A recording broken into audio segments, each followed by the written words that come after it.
Bollywood silver screen presenting monkey king. कहानी की शुरुआत में हमें बताया जाता है कि हजारों सालों से लॉर्ड बुद्धा इस पूरे ब्रह्मांड की देखरेख करते हैं। जो अमर हैं वो स्वर्ग में रहते हैं। नर के राजा धरती के कामों को संभालते हैं। समंदर के ऊपर ड्रैगन्स का राज होता है। हर एक चीज अपने नियम के अनुसार चलती है। पर एक रात को बिजली चमकती है जो कि एक पत्थर के ऊपर गिरती है। ये एक मैजिकल पत्थर होता है जिसके अंदर से एक मंकी का जन्म होता है जो कि बहुत ही शक्तिशाली है। लेकिन इस मंकी को अपने बारे में कुछ नहीं पता। वो देखता है कि उसकी आंखों से अजीब सी लेजर जैसी रोशनी निकल रही है। वो उस रोशनी से ऊपर देखता है। उसकी आंखों की लेजर वाली रोशनी स्वर्ग तक चली जाती है जहां पर राजा जेड रहते हैं। वो मंकी की आंखों की रोशनी से बहुत ज्यादा डिस्ट्रैक्ट होते हैं, इसीलिए वो उसको खत्म करना चाहते हैं क्योंकि उन्हें लगता है कि ये कोई मामूली मंकी है। लेकिन तभी वहां पर बुद्धा प्रकट होते हैं और कहते हैं कि इस मंकी को कुछ मत करो, इसका जन्म एक खास मकसद के लिए हुआ है। वहीं अब मंकी को दिखाया जाता है जो जंगल में भागते हुए दूसरे मंकीज के पास पहुंच जाता है और उन्हें देखकर बहुत खुश होता है। दरअसल वो उनके ग्रुप का हिस्सा बनना चाहता है लेकिन वो उसे अपने ग्रुप में शामिल नहीं करते। उन्हें इम्प्रेस करने के लिए मंकी अपनी कलाबाजी दिखाकर नारियल तोड़ना शुरू कर देता है। यहाँ पर एक बूढ़ा मंकी भी है। वो कहता है कि ऐसा मत करो, हमें नियमों से रहना चाहिए। केवल स्वर्ग के देवता ही बिना नियमों के रह सकते हैं। नन्ना मंकी कहता है तो फिर एक दिन मैं भी स्वर्ग जाऊंगा, मैं भी वहां का सदस्य बनूंगा। और तभी झरने के पीछे से एक डीमन आता है जो एक छोटे से मंकी को पकड़कर अपने साथ ले जाता है। बूढ़ा मंकी कहता है कि सब कुछ तुम्हारी वजह से हुआ है, इसीलिए वो उस मंकी को अपने ग्रुप में शामिल नहीं करते और वहां से जाने के लिए कहते हैं। मंकी वहां से चला जाता है, बहुत उदास होता है और उसके पास जो नारियल होते हैं वो उनसे निशाना लगाना शुरू करता है। देखते देखते कई साल बीत जाते हैं और अब वो मंकी बड़ा हो चुका है। उसका निशाना चूक है और एक दिन फिर से वही डीमन झरने से मंकी को पकड़ने के लिए आता है। लेकिन वो मैजिकल मंकी जिसने अपने निशाने को चूक कर लिया है, अब उसे पूरा विश्वास है कि वो उस डीमन को हरा सकता है। लेकिन ये मात्र उसका भ्रम था।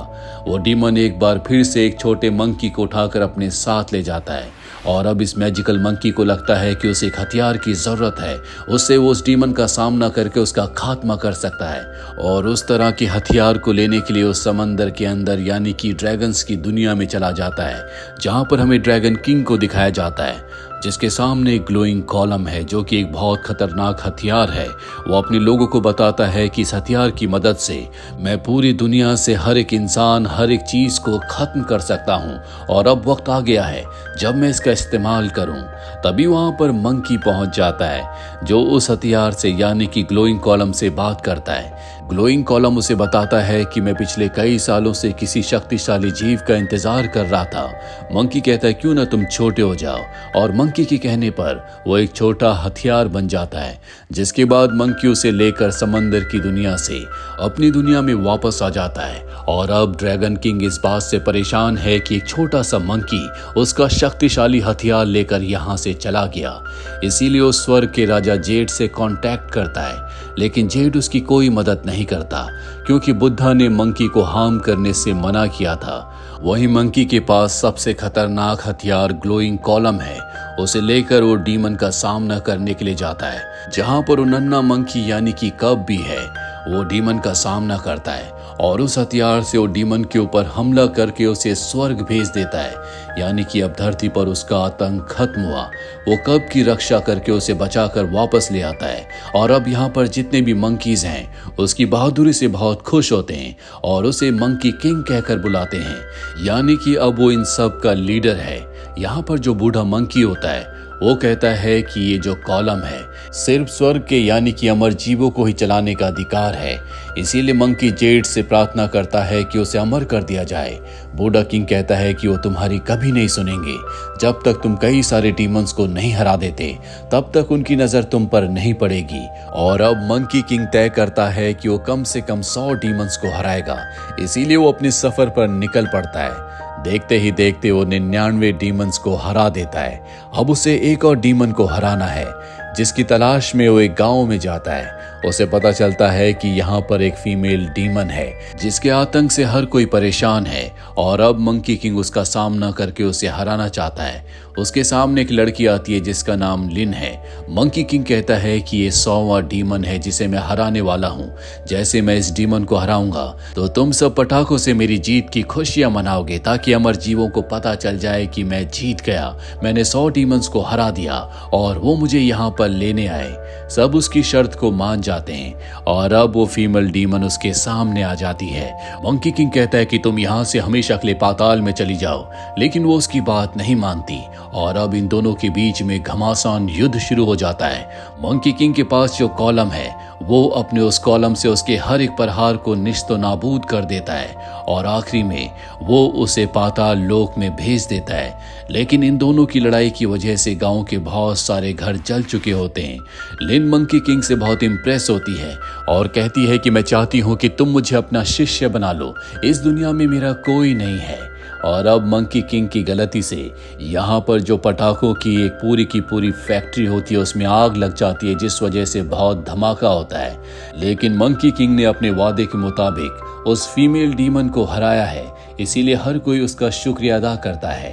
और अब मंकी किंग को लगता है कि स्वर्ग से अमर जीव आएंगे जो उसे अपने साथ ले जाएंगे, लेकिन ऐसा कुछ नहीं होता। वहीं हमें ड्रैगन किंग को दिखाया जाता है जो अपने कॉलम को लेने के लिए आया है। वो मंकी किंग से कहता है कि चुपचाप मेरा कॉलम मुझे दे दो, लेकिन मंकी किंग उसे लौटाने से मना कर देता है। ड्रैगन के साथ उसके कुछ चेले भी होते हैं जो मंकी किंग के कॉलम को चुरा कर यहाँ से भाग जाते हैं। मंकी किंग उनका पीछा करता है और एक पॉइंट ऐसा आता है जब कॉलम पहाड़ी से नीचे गिरने वाला होता है, लेकिन आखिरी वक्त पर लिन उसे पकड़ लेती है और अब भी मंकी किंग उसे अपने साथ रखने से मना कर देता है। मंकी किंग इस बात से भी कंफ्यूज्ड होता है कि अमर जीव उसे लेने के लिए क्यों नहीं आए। उसे लगता है कि सबसे पहले उसे अमर होना होगा, तभी अमर जीव उसे लेने के लिए आएंगे। उसके पास जो कॉलम है वो उसे बताता है कि तुम्हें अमर होने के लिए सबसे पहले पाताल में जाना होगा और अब उसे पाताल का रास्ता ढूंढना है, लेकिन उसे पढ़ना नहीं आता। लिन कहती है कि मैं इसमें तुम्हारी मदद कर सकती हूँ, जिसके बाद मंकी किंग उसे अपने साथ शामिल कर लेता है और अब ये धीरे धीरे चलते हुए कब्रिस्तान तक पहुँचते हैं जहाँ से पाताल लोक यानी कि हेल में जा सकते हैं। और हेल में जाने का रास्ता मंकी किंग के पास जो कॉलम है उसी से बनेगा, उससे वो हेल में जाने का रास्ता बनाता है। और अब मंकी किंग और लिन हेल में पहुंच जाते हैं। वो लिन से कहता है कि यहाँ पर जीवित लोगों का आना मना है।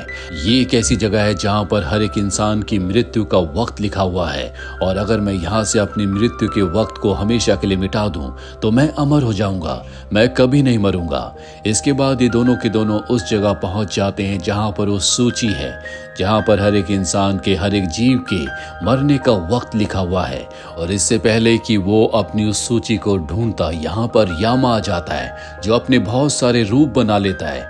मंकी किंग भी अपने बहुत सारे रूप बना लेता है, जिसके बाद इन दोनों की आपस में फाइट होना शुरू हो जाती है। और ठीक उसी वक्त लिन उस सूची को ढूंढ लेती है जिसमें मंकी किंग के मरने का वक्त लिखा हुआ है। मंकी किंग सूची से अपने मरने के वक्त को मिटा देता है। ये देखकर यामा घबरा जाता है और वो स्वर्ग में जेड के पास प्रकट होता है और जेड को सब कुछ बताता है। लेकिन उसी पोर्टल से जिससे वो जेड के सामने प्रकट हुआ था, मंकी किंग भी वहां पर पहुंच जाता है, जहां पर मंकी किंग को पता चलता है कि वो अभी पूरी तरह से अमर नहीं हुआ। हालांकि बुढ़ापे से उसकी कभी मौत नहीं होगी, लेकिन लड़ाई में, युद्ध में उसकी मौत हो सकती है। पर यामा से उसे पता चल जाता है कि वहीं हेल में एक ऐसी किताब है जिससे वो अमर हो सकता है। वो उस किताब को लेकर लिन के साथ वहां से अपनी दुनिया में वापस आ जाता है। लिन उस किताब को पढ़कर उसे बताती है कि अगर तुम्हें अमर होना है तो एक जादुई बागीचे से तुम्हें एक खास बीज को खाना होगा। मंकी किंग कहता है कि हम उस बागीचे जरूर जाएंगे। और अब जब मंकी किंग यहाँ से चला जाता है तो लिन पानी में कुछ डालती है, जिसके बाद वहां पर ड्रैगन किंग अपीयर होता है। दरअसल लिन उसी के लिए काम करती है। लिन के गांव में अकाल पड़ा था, जिसके बाद उसने ड्रैगन किंग का आह्वान किया और जब ड्रैगन किंग उसे मिले तो उसने ड्रैगन किंग से कहा कि आप हमारे गांव में बारिश कर दो। ड्रैगन किंग ने कहा ठीक है, लेकिन इसके बदले तुम्हें मंकी किंग से उस कॉलम को लाना होगा जो वो हमारी दुनिया से अपने साथ ले गया है। और अब लिन इसीलिए मंकी किंग के साथ है क्योंकि वो उससे उस ग्लोइंग कॉलम को हासिल करना चाहती है। वो उसे बताती है कि मंकी किंग अमर होने के लिए उस जादुई बागीचे में जाने वाला है। वो कहता है कि ठीक है, तुम उसे वहां पर लेकर आओ। और अब उससे पहले वहां पर ड्रैगन किंग पहुंच जाता है, जो वहां के खास बीज में नशे की चीज मिला देता है ताकि उसे खाकर वो बेहोश हो जाए। लेकिन गलती से वो खुद ही उसे खा लेता और वहां से चला जाता है। मंकी किंग भी वहां पर लिन के साथ पहुंच जाता है। वो जादुई बीज को खा लेता है, लेकिन अब भी वो अमर नहीं होता क्योंकि बीज अभी तक पके नहीं है। उसी किताब से इन्हें पता चलता है कि स्वर्ग में जादूगरनी के पास एक ऐसा लिक्विड है जिसे पीने के बाद मंकी किंग अमर हो सकता है। मंकी किंग लिन को लेकर स्वर्ग में पहुंच जाता है, जहां पर वो उस लिक्विड को ढूंढना शुरू कर देता है। वो गलती से गलत चीज खा लेता है, जिस वजह से वो एक जगह कैद हो जाता है। उसका वो ग्लोइंग कॉलम वहीं पर रह जाता है। लिन के सामने वो ग्लोइंग कॉलम है। वो चाहे तो इसे लेकर यहाँ से जा सकती है, लेकिन वो ऐसा नहीं करती। वो मंकी किंग को आजाद कर देती है और अब इन्हें खुद ही अमृत बनाना होगा। अमृत बनाने की पूरी सामग्री यहाँ पर होती है, लेकिन इससे पहले कि ये अमृत बनाते यहाँ पर वो जादूगरनी आ जाती है। मंकी किंग उससे फाइट करता है, जबकि लिन उस अमृत को बना रही होती है। जल्दी वो उस अमृत को बना लेती है और जैसे ही मंकी किंग उस अमृत को पीने वाला होता है, जादूगरनी उस पर हमला करके उसे नीचे गिरा देती है। साथ ही वो मंकी किंग को यहाँ से फेंक देती है और अब वो लिन से कहती है कि इस कॉलम को लेकर यहाँ से चली जाओ। लेकिन लिन को पता है कि मंकी किंग को इस कॉलम की जरूरत है, ये उसकी शक्ति है, इसीलिए वो इस हथियार को उसे लौटा देती है। जिसके बाद जादूगरनी मंकी किंग के ऊपर हमला करती है, लेकिन जब वो उसके ऊपर हमला करती है तो उसकी शक्तियां और भी बढ़ जाती है। दरअसल मंकी किंग ने उस अमर होने वाले अमृत का एक पोर्शन पी लिया था, जिसका मतलब ये है कि अब वो भी अमर है। यहाँ पर जादूगरनी कहती है कि तुम हम में से एक नहीं हो सकते, और यहाँ जितने भी अमर जीव हैं वो उन सबको यहाँ पर बुलाती है।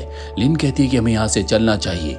मंकी किंग मना कर देता है। लिन कुछ खाती है, जिसके बाद वो स्वर्ग से नीचे गिरना शुरू हो जाती है। उसे पता है कि मंकी किंग उसे बचाने के लिए जरूर आएगा, और होता भी ऐसा ही है।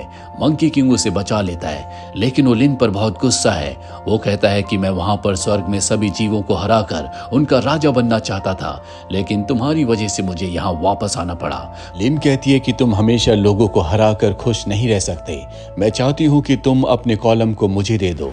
इससे एक भूखा प्यासा गांव एक बार फिर से हरा भरा हो सकता है।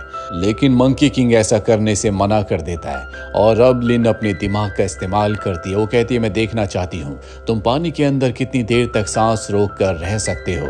और जब मंकी किंग पानी के अंदर जाता है तो वो उसके कॉलम को ड्रैगन किंग को लौटा देती है, इस उम्मीद में कि उनके गांव में बारिश होगी, एक बार फिर से उनका गांव हरा भरा हो जाएगा। लेकिन ड्रैगन किंग अपने वादे को पूरा नहीं करता, क्योंकि वो पूरी दुनिया में हर एक जीव को खत्म करके पूरी दुनिया पर अपना कब्जा करना चाहता है। और अब उस कॉलम की मदद से वो बहुत ज्यादा शक्तिशाली हो चुका है, इसीलिए ऊपर सरफेस पर आकर सबके ऊपर हमला करना शुरू कर देता है।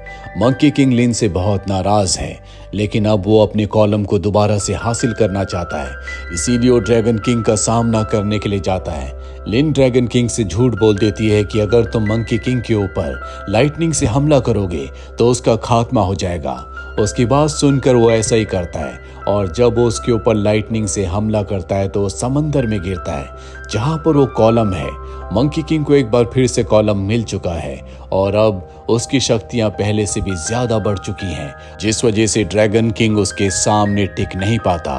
वो अपने कॉलम से उसके ऊपर हमला करके उसे छोटा सा क्रिएचर बना देता है, और अब उसकी नजर होती है स्वर्ग पर, यानी कि जेड के महल पर। वो अपनी आंखों से लेजर निकालकर उसके महल को तबाह करना शुरू कर देता है। जेड खुद उसका सामना करने के लिए आता है, लेकिन मंकी किंग की शक्तियों के सामने वो टिक नहीं पाते, और अब मंकी किंग के अंदर बहुत गुरूर आ चुका है। वो सबको मारकर खुद स्वर्ग का राजा बनना चाहता है। और तभी वहां पर बुद्धा प्रकट होते हैं।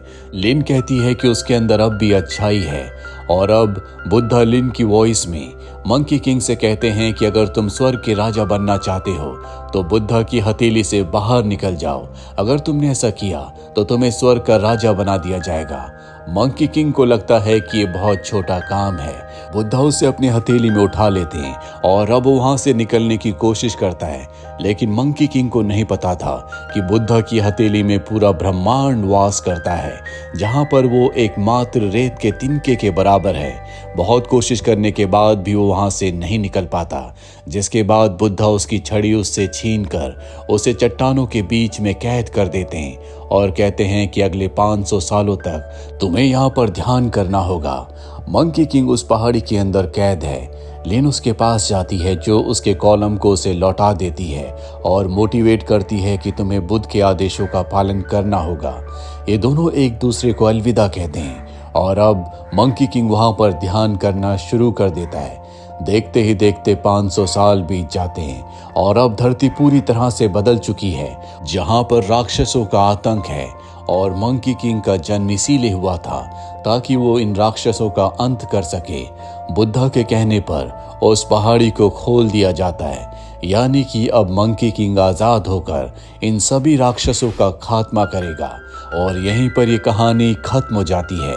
उम्मीद करते हैं कि ये कहानी आपको पसंद आई होगी।